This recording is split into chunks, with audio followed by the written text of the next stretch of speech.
Thank you, Errol, for this introduction. And again, good afternoon. I feel a little bit like déjà vu. I was speaking just a few minutes ago. So I've been very careful in presenting the second talk because I figured some of you might have seen the first one. So I've been careful not to show exactly the same thing. So when I was asked to participate, they said, well, can we have a debate on saturated fat? And this is actually not the color of my slide. Looks better on the screen. So I don't know if we can fix that. It's important because I have very good images to show you.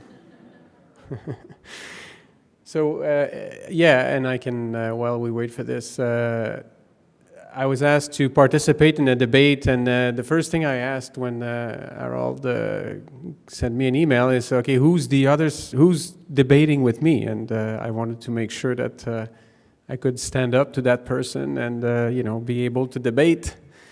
And then he said, well, we're thinking about David Jenkins. So I said, oh, okay. It's just 3 years ago, I was considered a young investigator by CNS, so I cannot live up to the quality and the recognition of David. So, but I accepted because I think it's an important topic. And the other thing also is that I'm quite smart, and I said, okay, I'll share the same point of view as David, and I'm sure to win. So. In a debate like this, you have to respect your opponent, and David has such a long track record, and I'm just the little one in the back that basically will say the same thing, essentially. So what we've decided actually is not to have a debate between the two of us, is to have a debate with you.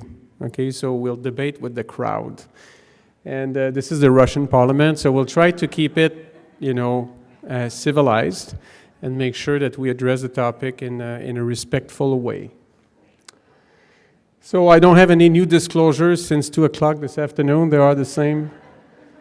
We have recommendations about saturated fat that have been there for many years, and different countries have different numbers, and depending on the organization. But every organization and association is suggesting a cut point for saturated fat. So it could be as low as possible, 7% of calories, 10% of calories, and actually the French boosted it up to 12% of calories just a couple of years ago. So this is out there, and this is what the dietitians use and the doctors know about and the population hear about, and the regulators put out there. So there is a very strong feeling about saturated fat because it's been there for so long.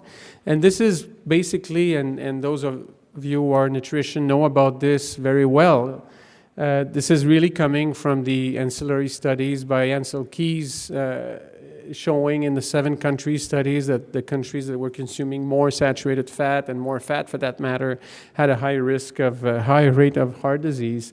And this has been, one of the landmark studies in nutrition over the years, but it's been criticized. And one of the criticism was that, well, not all the countries were included in the analysis, and therefore the relationship looks maybe a little bit better than it should.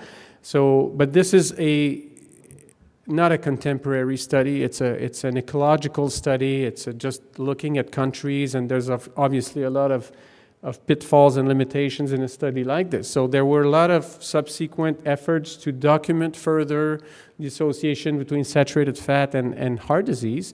And one way to do that, quite simply, is to say, well, does it have an impact on risk factors? And in a series of studies and then a meta-analysis of these clinical trials, the Dutch group led by Mensink did the analysis of available study. It's 60-plus studies of randomized control studies, well done, showing that if you eat a lot of saturated fat compared to carbohydrates or to PUFAs or MUFAs, you increase your LDL cholesterol levels.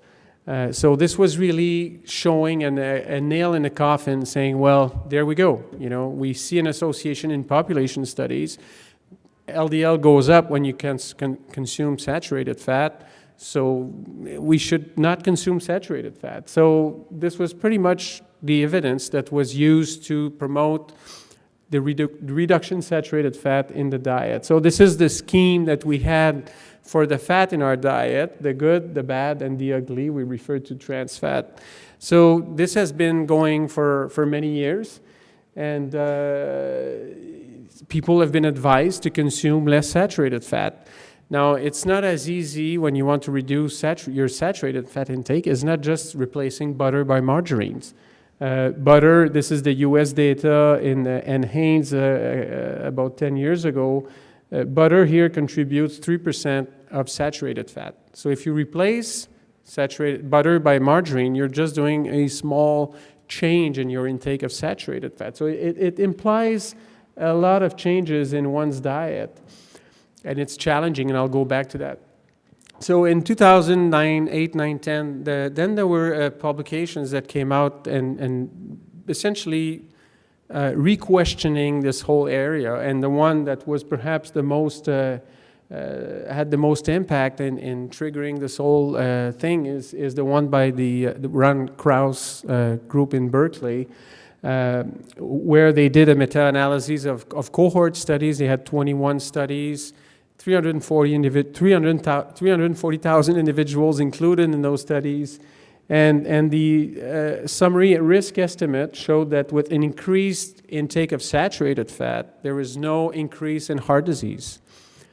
So this was for coronary heart disease, and they had the same results essentially for stroke as well.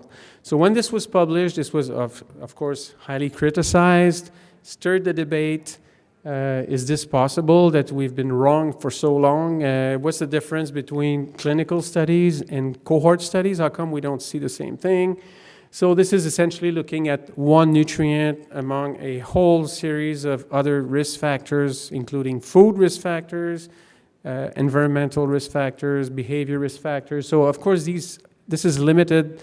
This has limitations in terms of analyses, but this was really triggering a new paradigm and say, well, we have to think about this again. And so people have been going back to their cohorts. And now you see papers being published on saturated fat and something almost on a weekly basis. Now, just a few years, 1 year before that publication, there was also this publication by the Danish group who did a meta-analysis also of existing studies, and they were basically using about the same pool of studies as the Siri-Tarino meta-analysis. But what they've done is that they tried to replace, and we've talked a little bit about this earlier today, if you replace saturated fat by PUFA or saturated fat by carbohydrate, what happens? So essentially, if you have more PUFA compared to saturated fat, your risk is going down. This is not intervention studies. This is a mathematical calculation of replacement. Interestingly, the risk of heart disease was increasing when you had more MUFA compared to saturated fat. So that's what, what's going on here? Because we thought, monounsaturated would be better than saturated. This was for MI. And for carbohydrate, there was an increased risk with carbohydrates compared to saturated fat. So this was kind of a mixed picture. The picture fits well with the paradigm with PUFAs, but not with MUFAs. So, and with carbohydrates, it made sense. More carbohydrates, more risk. So, and then we had this one that was published in 2012 by Darius Mozaffarian, who was in Boston at that time.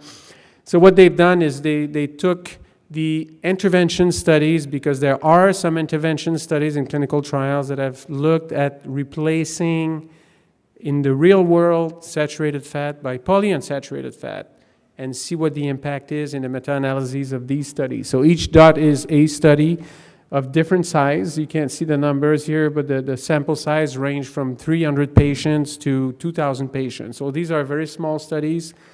And the risk estimates essentially show that for each 5% switch of saturated fat to PUFA, reduce the risk of heart disease by 19%.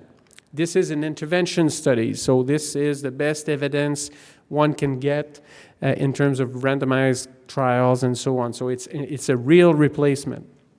So this was fitting well with the assumption that PUFAs were better than saturated fat.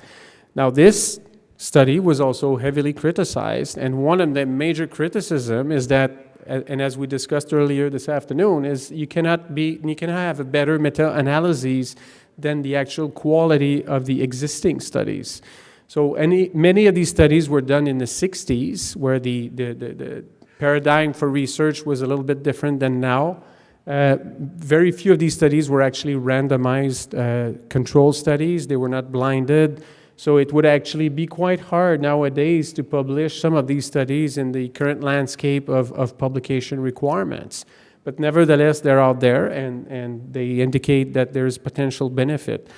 However, one of the other criticism was that the replacement of saturated fat by PUFA was not just saturated fat, but also trans fat with PUFA.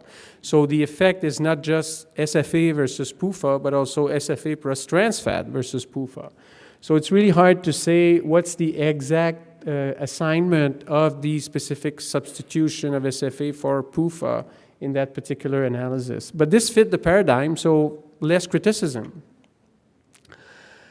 What's interesting is that in the same meta-analysis, again, in the same study, they showed that replacing, and I draw your attention to the lower part here, replacing saturated fat with monounsaturated fat increased the risk of heart disease.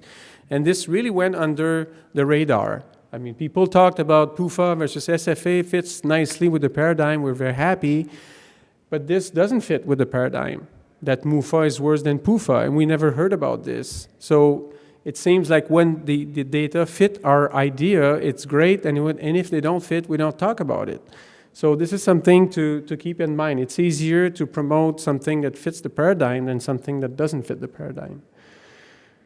So I've talked about this study earlier this afternoon. So the meta-analysis by Chaudhuri using different approaches, self-reported data, measurements in the blood of intake, and again, similar to the Ceritarino meta-analysis, self-reported saturated fat intake showed no association with the risk of heart disease in this huge sample of individuals. But there were some beneficial association with specific dairy fat, the heptadecanoic acid 17-0, which was associated with a reduction in heart disease. So this kind of brings a new perspective on the association between saturated fat and heart disease. It may depend on where the saturated fat is coming from. And I've shown these data as well, showing that in the small study, this is a very small study compared to big meta-analyses, but specifically the dairy saturated fat were associated with a reduction in heart disease compared to meat saturated fat. And in that same study, they showed the correlation between saturated fat from dairy versus total versus meat and so on. And saturated fat in that particular cohort from dairy correlated quite nicely with total saturated fat, but meat saturated fat correlated less with total saturated fat. So this shows that looking at total saturated fat is not such an easy thing to do, and it doesn't reflect the food composition and where they are coming from. So this is something to keep in mind, I think, in the future. What is the difference between the different sources of saturated fat? And of course, we can turn to cardiometabolic risk factors, and I've talked about LDL, but something that has been quite ignored in the guidelines and the evidence that is supporting the guidelines regarding saturated fat is the fact that saturated fat actually increase HDL cholesterol. We can have a debate on whether high HDL cholesterol is good or not, and there's some revisiting this whole concept because we're not sure high HDL is so good. But certainly this has been ignored, and we have to take into account that when you look at the increase in LDL and the concomitant increase in HDL, there's no change in saturated fat, in the cholesterol to HDL cholesterol ratio with saturated fat compared to carbohydrates. And this is a very powerful risk factor as well. Now with PUFA and MUFA, these seem to be, from a lipid perspective, more beneficial than saturated fat. But the increase in HDL has been pretty much ignored. And this is data that dates back to 15, 16 years ago by Ron Krauss group again. And we know that LDL is one thing, but the size of the L particles is also very important in determining one risk of having heart disease. So Ron Krauss and his group has been really pioneered this work over the years. And in this study, they compared the effect of a low-fat diet versus a high-fat diet, which had actually 18% saturated fat in it, on a whole series of lipid risk factors. And of course, with the high-fat diet, you see an increase in LDL cholesterol. That's expected, lots of saturated fat, but also the expected increase in HDL, a little bit of a more ApoA1, no difference in particle number. LDL particle number is another important risk factor. If you eat more saturated fat, you don't increase the number of particles. So why is that? Well, it's because you have the same number of particles, more cholesterol to carry, so the particles get bigger. And we know that bigger particles tend to be associated with a lower risk of heart disease. So there was more of the bigger type particles and fewer of the smaller type particles with high saturated fat diet. So again, this is going against the paradigm that saturated fat would increase the risk of heart disease. And this may explain why, at least compared to a low-fat diet, we don't see increased risk of heart disease. So just recently, the DGAC, provided in the U.S. provided the 2015 update of their guidelines, and they're now being discussed, and you can submit commentaries on these suggestions. And the Academy of Nutrition and Dietetics said, well, you're going in the wrong direction if you're still promoting low saturated fat diet. This is to some extent the Canadian equivalent of Dietitian of Canada, 90,000 or so dietitians. And their hypothesis is quite simple. I'm not saying I agree with this, but that's what they're saying in their commentary. If saturated fat is worse than PUFA for cardiovascular disease risk, let's assume that, and carbohydrates are worse than saturated fat for cardiovascular disease risk, then we can assume that carbohydrates are worse than PUFA in terms of cardiovascular risk. So the actual recommendation should be to change carbohydrates for PUFA. This would have the greatest impact on the risk of heart disease. I'm not saying I agree with that, but that's their hypothesis and their suggestion. So we should just forget about saturated fat and try to move away from carbohydrates, promote the consumption of PUFA, and let the saturated fat float around. So it seems like we're back to the future. So we're standing here, discussing saturated fat. It seems it's been there forever, and we keep going back to the studies and so on. So it's an interesting area. It's an interesting topic, and it's actually hard to keep up because there are studies being published every week on this, and some of them are positive, some of them are negative. And at the end of the day, we have to make sense of all this. So maybe the perspective of the dietary fat would be this one. The good, the not so bad, and the ugly will remain ugly. So what do we do with this? Do we keep a saturated fat target in terms of cardiovascular prevention? Well, I would, and this is now it's really my opinion. Thank you. Focusing on saturated fat so far hasn't delivered. We've been hearing this message for many years, and the population is having a hard time adhering to that. They are consuming less saturated fat because the industry has changed the food offering over the last 30 years or so with less saturated fat, but they have replaced that with carbohydrates in many instances.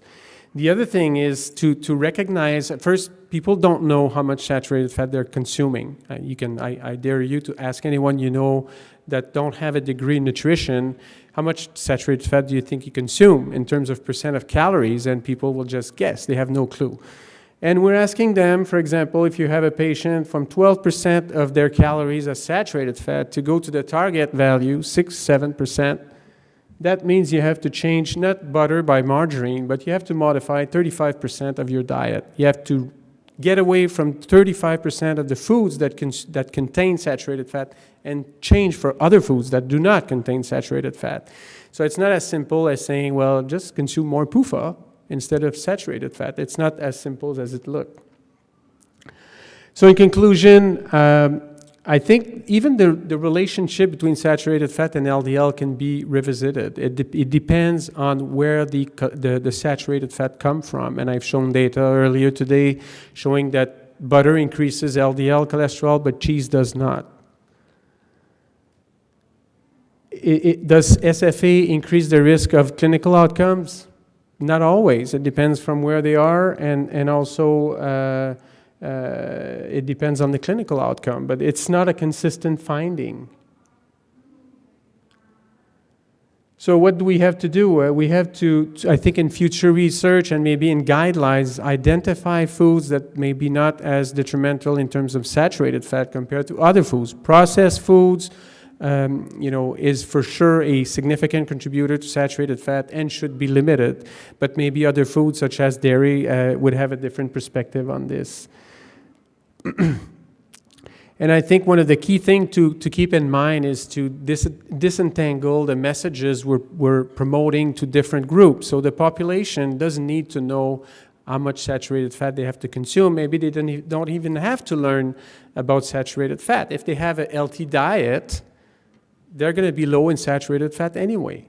But we're forcing them, we're encouraging them to consume less saturated fat, and maybe it's not even useful to do that. And so the message for the population, whether it should be focusing on saturated fat or not, versus health professionals who are promoting these messages versus public health issues, why are we trying to limit saturated fat? Among scientists, we can discuss that, we can agree, but do we need to push that for the population? Population is not consuming fats, they're consuming foods. So for them, it just makes the story a little bit difficult. And I finish with this. This is the FIFA story. You know what happened with these guys. You know, they've not been honest. So it's, I don't know if you can see in the back, but there's a bunch of leaders on the floor saying, "Ow," like the soccer players. And the policeman says, "Nice try, get in the van." So, we have to be honest, respect the data, and be objective about this and try to get the right answer for the population on this issue. Thank you very much. Benoit gave a great talk. I'm not even going to try and compete. Our main game really is to try and challenge you for the debate. So hopefully, our aim is that you should debate with both of us. And you'll find that's the reason I have the same slides as Benoit, but they're worse quality. That's the only difference. So if I can, I will now get through the important part of my talk, which is the first 4 slides. Let me see which, this one. You have to point in this direction. Do you? With this one. With this one? That one, yes, thanks. So these are the important slides. After this, you can go to sleep. Conflict of interest. Anyone not on the list, please make sure that you tell me about it later, because I need to have them for the cash that we need for our research. I think many of you will agree that cash is a difficult thing for any of us to come by. So Benoit gave you a very nice slide showing basically the Finnish, Eastern Finland, Western Finland, and that nice correlation that Ansel Keys showed. Note this is before 1970. These are, and Benoit made the point that they were early studies. But I want you to keep that in mind. These are early studies. Early studies seem to indicate that we've got a correlation between saturated fat and heart disease. Remember that there was the North Karelia project where they gave more fruit, vegetables, whole grain cereals, lowered the saturated fat, lowered cholesterol. And now Finland, which was top of the league in terms of cardiovascular disease, has come right down here by intervention with what we would call whole foods. So I think that's important. So that's that. Benoit's shown you that slide. You've all taken it in. You all agree with it. I would like to say that I've got a tremendous respect for Ansel Keys, but I don't have a picture of him. Benoit did. So I just point behind my shoulder. He showed you the Siritriano one, the sort of the combination of Berkeley and Frank Hu from School of Public Health, Boston. I think this is now going on without this is obviously automatic changing without my pressing. Don't worry, it's to get me going. It's to get me going fast. So what's the explanation for this? Well, let me give you an explanation for why I think there was a watershed round about 1970, 1980, when the later data were in place. What's been happening since basically 1990? 1990 to 2006, this has been the sort of reddening of the United States. So the 49th parallel, but don't worry, things have been happening up here too. We're not alone. You can see obesity rates, the trends amongst US adults, going from obesity rates of maybe 10 to 14% or less, right up to 2006 at 30%, certainly down here in the deep south and along the eastern seaboard, really high levels, 20% to 30% obesity rates. These were unknown. These were unknown in the times when we became very worried about saturated fat. Changed without my touching it, I promise. No, it's me. Sorry?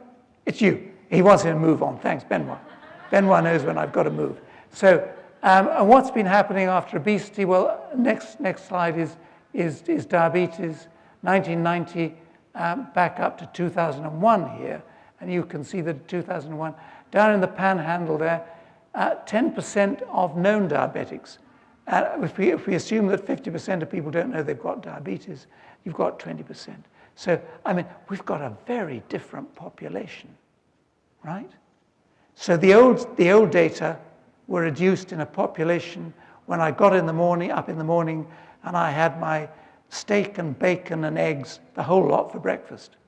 I repeated that for lunch, and I had more of it for dinner. That was a very different sort of diet. It was a diet when the Diabetes Association, because I was on the guidelines committee, tried to say we should reduce the fat down to 45% or possibly 40%. Total fat intake was at that level. We're about 38 now, I think. I can be corrected by Alfred, but I mean, I think that's what we're at. So there plenty of people were at 50% fat in the diet. And that's what it was made of, saturated fat. It was our big thing. We loved it. So what's the reason for this? No, we've gone ahead a little bit. We're a little bit ahead of me. Let me go back. So why did we go from being 1990 people to 2001 people? Then I think we've got this. So this is me, Sloth. It's not the rest of you in the room because you don't look at all slothful. But we've had an evolution, basically, of this sort of thing. And poor Benoit is up there now actually handling it. This has been the demise of Western civilization. You sit in front of this thing, don't you? Do you have one of these little treadmills that you do at the same time that you're typing your... Yeah, thank you. We've got... So some of us do who are enlightened. What else came? Well, this came. This is the next thing that happened to us. We went from this, and then we became this sort of a shape. Tell me, what's the problem with diet with this person when you feed them? What happens when you feed these people? I give you your food, I give you your breakfast. What happens to your breakfast? Well, you show a rise in blood glucose. What's it due to? Well, you get a precipitated rise in blood glucose because this gentleman is incapable of taking his carbohydrate up well by his liver and his muscles. So it means that the carbohydrate then that we've been talking about then suddenly becomes an evil in the diet because of the sloth and the gluttony. The 7 deadly sins, I don't know what the rest of them you know too well, but the 2 that I'm focusing on are sloth and gluttony. They're the important deadly sins to consider for this lecture. So, with this in mind, where do we go? Well, in the modern era, in the date 2000, Simon Liu, part of the School of Public Health in Boston, Walt Willett's group, looked at their nurses' health study, 10-year follow-up, 65,000 women, and they divided them into both tertiles of BMI and tertiles of glycemic load. In other words, glycemic index times the amount of carbohydrate. In other words, what the rate of impact of that food would be postprandially on your blood glucose level.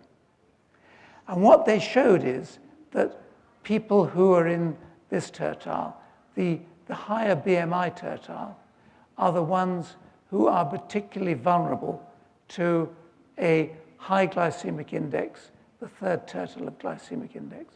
So you can see, if you're fat and you've got carbohydrate that raises your blood glucose rapidly, you're in dead trouble. And you're not only in dead trouble for what you'd expect, high rise in blood glucose, but also your relative risk of heart disease. Sorry, I can't, it doesn't show, but it's on this side. The relative risk of heart disease goes up to 2.5, and the reference group of 1. So it's got a more than doubling, an over doubling, 2.5 times your risk, because you've got basically sloth and gluttony. So that's really basically the problem. It's not a dietary problem. It's a moral, ethical problem, you can say. And for those of you here, you can all take heart. You're all slim. You're all less than 23% BMI, kilograms per meter squared. So you're all safe. You can eat what you like. It doesn't really matter what sort of carbohydrates you eat. So go for it. I know I'm not allowed to show this, but this is the Jacobson. You'll note that I'm merely following in Benoit's footsteps by showing you the same slides. Not such quality, you'll note.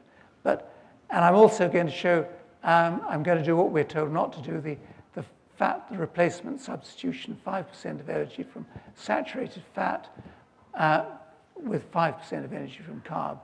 If you do that with the high glycemic index foods here in the orange shade, you can see that the high glycemic index foods, by comparison with the saturated fat, are worse. They significantly increase your risk of heart disease. So saturated fat smells like a rose, right? If you've got a comparator as high glycemic index foods. If your foods are of average glycemic index, then you don't really get any clear signal at all. And if you use low glycemic index foods as a substitute, there's a tendency towards a benefit for the carb against the saturated fat. So saturated fat becomes either increasingly evil if you go that way, or increasingly good if you go to increased high glycemic load and high glycemic index diets. So that's a possible explanation, part of the explanation. I'm not saying it's the whole, but it's a part. And it's useful, an analysis of glycemic load versus cardiovascular risk. You can see here from basically cohort studies, shows that we've got most things lying on the plus side of the unity line, increasing the risk of heart disease with higher glycemic load diets. I have to say that this is mostly seen in women and not so much in men. So we do have a sex difference here. The exact reason for that, I think, is probably that we need many more studies generally in this area. if one uses the model of low glycemic index diets, which is basically seen with the drug acarbose, which is an alpha-glycoside hydrolase inhibitor, and it converts your entire diet into a low glycemic index diet. And what they've done, they've shown in people who are at risk of diabetes, in the Stocknism trial by Jean-Louis Chesson, Bob Joss, and others, in this study, over a 4-year period, they showed that the acarbose group, those on acarbose, had a 50% reduction, 49% reduction in cardiovascular events. So that's, if you like, the proof of principle through a drug study, which does the same thing as the diets that we're talking about. So that's why I say that I think there's a plausible explanation. It also does the same sort of thing for blood pressure as one of the reasons. So again, I want to show you them as a Farian study. That these are all Benoit's showed you these before. As again, it's a rather more shoddy-looking slide, but don't worry. Hopefully, it'll make the point. Predicted effect using the total to HDL cholesterol change, exchanging 5% of energy, polyunsaturated fats replacing saturated, and you get a nice effect. If you look at the meta-analysis of randomized controlled trials, the next diamond, also on the same side, same sort of place. And if you do a pooled analysis of observational cohorts, show the same thing. So 3 different ways of looking at it. Basically just looking at what the metabolic effects are on a biomarker ratio. Sorry, let me go back. Looking at the meta-analysis of randomized controlled trials, very high degree of evidence, same effect, and looking at pooled observational cohorts, same effect. So that's really very consistent. I think that shows that certainly polyunsaturated fats look like they're better for heart disease than saturated fats. When you look at carbohydrates, and I'm saying these are the medium GI that they were looking at, they were sort of middle of the road, you don't really get much of an effect. There's nothing significant. If anything, the pooled analysis is on the side favoring, well, I don't even want to mention because it's touching. So no real effect there. And the Muffer effect, we don't have any randomized controlled trials. So I think we just need more data on the Muffer side to make a decision. But I think probably the important thing, as Benoit has said, what are the sources of the fat? The Predimed study looking at monounsaturated fat as olive oil did in fact show that one gets a nice reduction either with nuts, which have in the mix that they used in the Predimed, part of it was walnuts, part of it was almonds, part of it was hazelnuts. Walnuts are about 50% of the nuts, so that would be polyunsaturated fat and N3. Again, you get this 30% reduction, whichever way you cut it, in cardiovascular events, largely driven by stroke, I have to say, not coronary heart disease, but largely driven by stroke, and so related to a reduction in hypertension, as we might have predicted from the acarbose study. This diet was a Mediterranean diet, and I want to mention that they also included and promoted low glycemic index foods, and there was some reduction in glycemic load, therefore, not only by the fat in the diet, but by the reduction in glycemic index. So a useful effect in terms of reducing the impact of deleterious carbohydrates by this means. But again, I think, and that was the point that Benoit made, look at the dietary pattern, look at the whole foods, and I think that's the important thing. Again, from our friends in Boston, Walt Willerton, the group, they looked at different deciles of dietary patterns, looking at animal versus vegetable oil and vegetable protein and fat. And what they showed, if you look at the animal, this is the referent group at 1, multivariate risk of cardiovascular disease. The animal is the dark, the hatched is the vegetable. And what you see as you progress along the deciles to increased amounts of animal fat and protein versus increased amounts of vegetable fat and protein, there's a significant reduction with the vegetable protein and vegetable fat. That's total. So increase plant foods, effectively. So if you increase plant foods and you perhaps increase both your fats and your proteins with plant foods, you reduce your cardiovascular disease. And with diabetes, they showed an even more dramatic effect with the animal protein and fat in their cohorts, the nurses' study, showing the increased rate, which was significant, and a significant reduction in diabetes with the plant-based. So you could say it's plant-based diets, I think, is what we're really talking about here. So I think we're talking about plant foods. And if we're talking about lacto-ovo-vegetarian diets, then again, those two have shown benefits in terms of cardiovascular risk reduction, to Benoit's point, in terms of the source of the saturated fat. So we're not worrying about whether there were saturated fats here. We're just worrying about where the sources were and what the general nature of the foods are.